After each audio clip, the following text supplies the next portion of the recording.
Hey family, and anybody else watching, and welcome back to As For Me and My House. So today we are looking at three different books. We're going to be looking at Jeremiah 39 through 40, 2 Kings 24 through 25, and then finally finishing up in 2 Chronicles 36.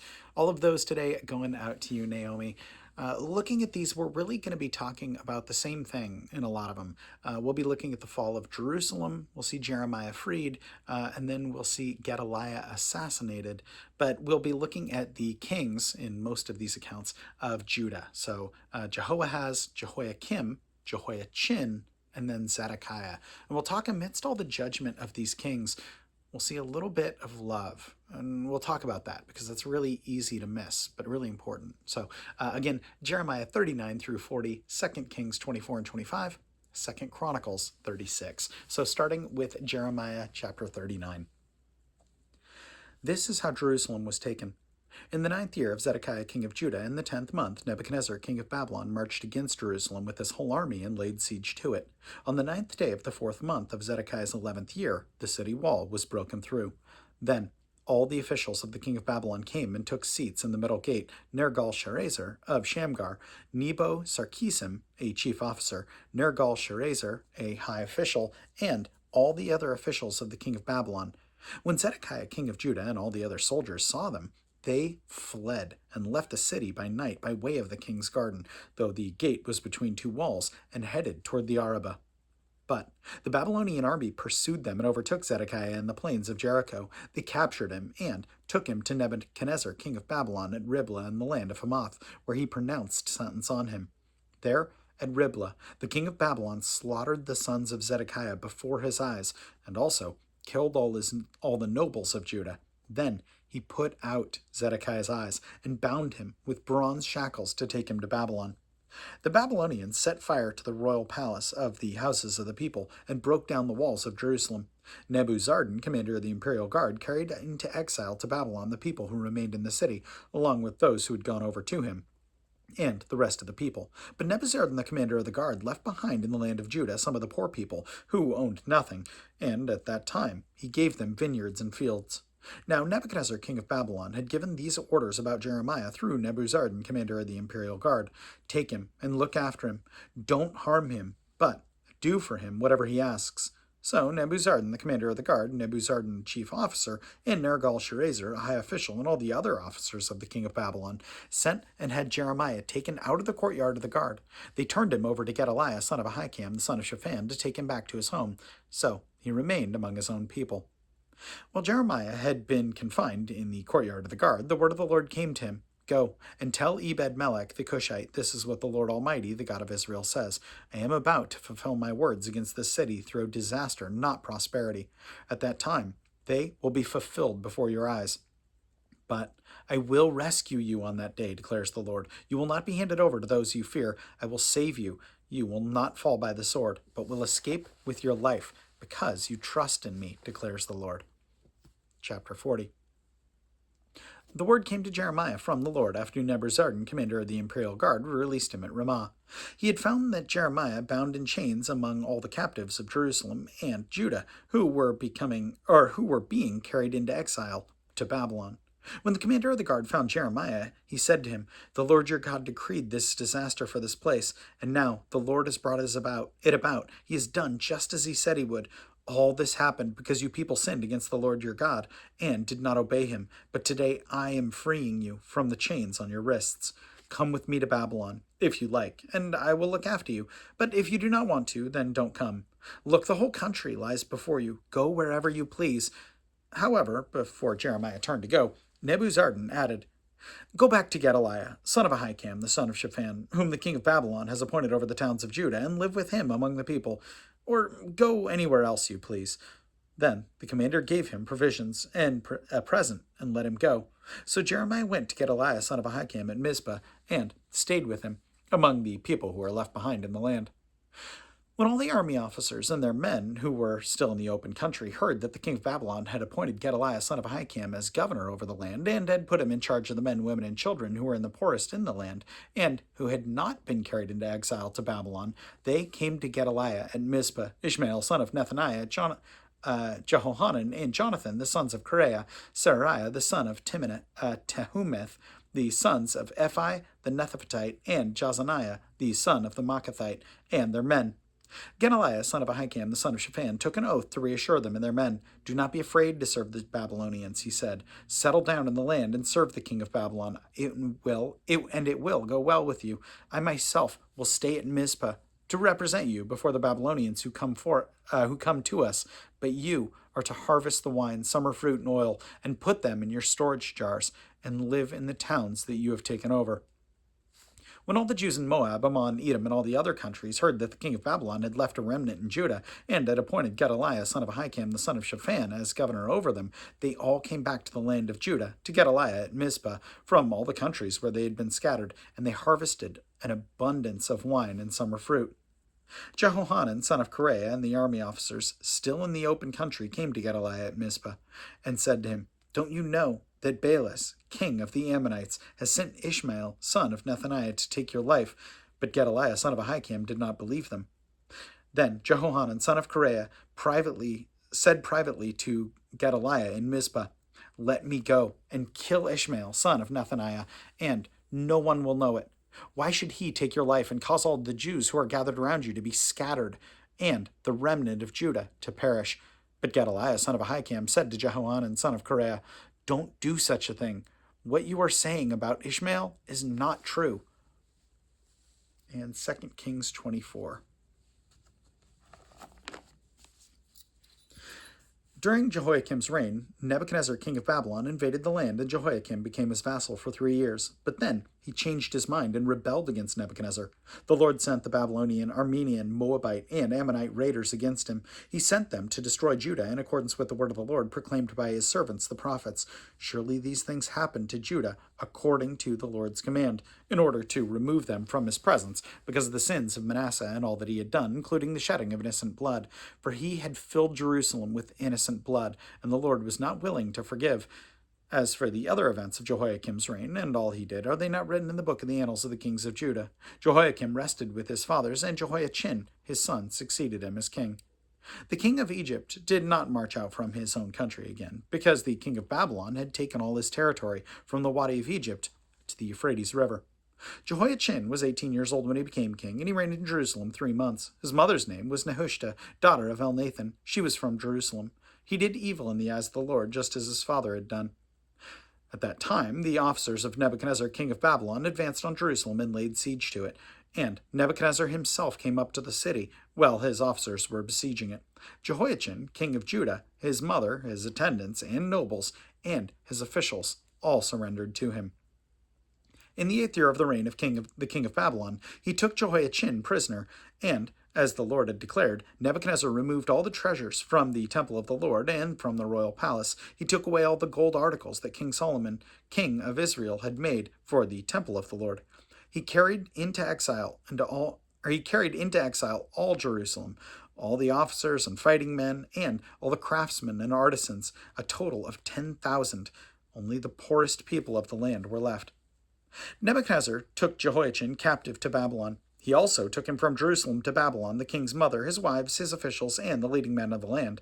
The king of Babylon also deported to Babylon the entire force of 7,000 fighting men, strong and fit for war, and 1,000 craftsmen and artisans.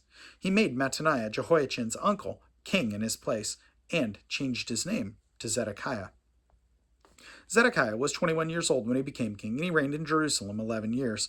His mother's name was Hamutal, daughter of Jeremiah. She was from Libnah. He did evil in the eyes of the Lord, just as Jehoiakim had done. It was because of the Lord's anger that all this happened to Jerusalem and Judah, and in the end, he thrust them from his presence. Chapter 25. Now Zedekiah rebelled against the king of Babylon. So in the 9th year of Zedekiah's reign, and on the 10th day of the month, Nebuchadnezzar, king of Babylon, marched against Jerusalem with his whole army. He encamped outside the city and built siege works all around it. The city was kept under siege until the 11th year of King Zedekiah. By the 9th day of the 4th month, the famine in the city had become so severe that there was no food for the people to eat. Then the city wall was broken through, and the whole army fled at night through the gate between the 2 walls near the king's garden. Though the Babylonians were surrounding the city, they fled toward the Arabah, but the Babylonian army pursued the king and overtook him in the plains of Jericho. All the soldiers were separated from him and scattered, and he was captured. He was taken to the king of Babylon at Riblah, where sentence was pronounced on him. They killed the sons of Zedekiah before his eyes. Then they put out his eyes, bound him with bronze shackles, and took him to Babylon.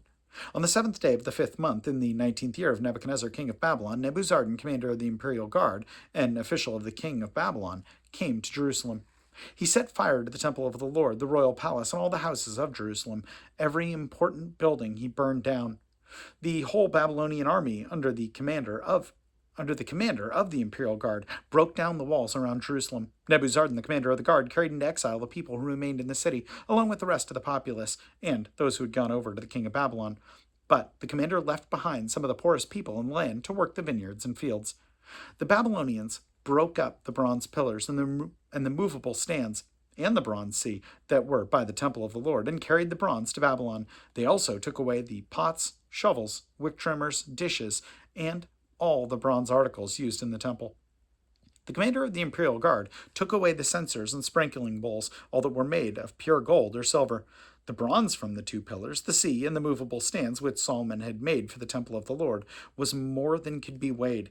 Each pillar was 27 feet high. The bronze capital on top of the pillar was 4.5 feet high, and was decorated with a network of pomegranates and bronze all around. The other pillar, with its network, was similar. The commander of the guard took as prisoners Seraiah the chief priest, Zephaniah the priest, next in rank, and the 3 doorkeepers. Of those still in the city, he took the officer in charge of the fighting men and the royal advisers. He also took the secretary, who was chief in charge of the conscripting the people of the land, and 60 of his men who were found in the city.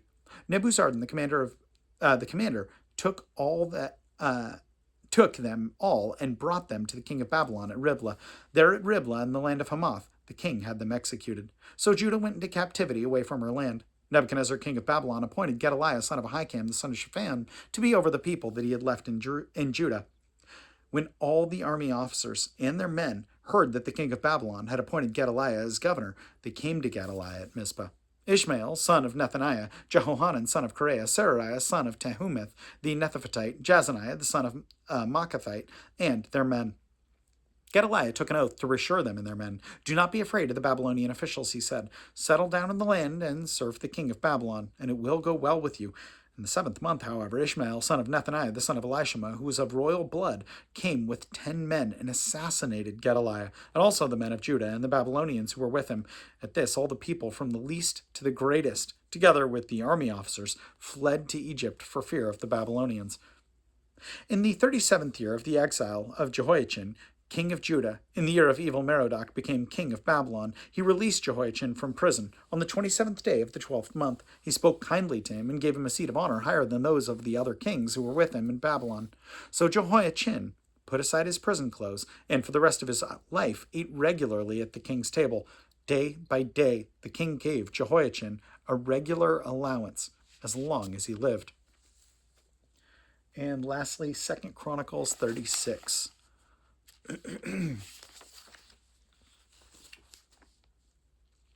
And the people of the land took Jehoahaz, son of Josiah, and made him king in Jerusalem in place of his father. Jehoahaz was 23 years old when he became king, and he reigned in Jerusalem 3 months. The king of Egypt had dethroned him in Jerusalem and imposed on Judah a levy of 100 talents of silver and a talent of gold. The king of Egypt made Eliakim, the brother of Jehoahaz, king over Judah and Jerusalem, and changed Eliakim's name to Jehoiakim. But Necho took Eliakim's brother, Jehoahaz, and carried him off to Egypt. Jehoiakim was 25 years old when he became king, and he reigned in Jerusalem 11 years. He did evil in the eyes of the Lord his God. Nebuchadnezzar, king of Babylon, attacked him and bound him with bronze shackles to take him to Babylon. Nebuchadnezzar also took to Babylon articles from the temple of the Lord and put them in his temple there. The other events of Jehoiakim's reign, the detestable things he did, and all that was found against him, are written in the book of the kings of Israel and Judah, and Jehoiachin, his son, succeeded him as king.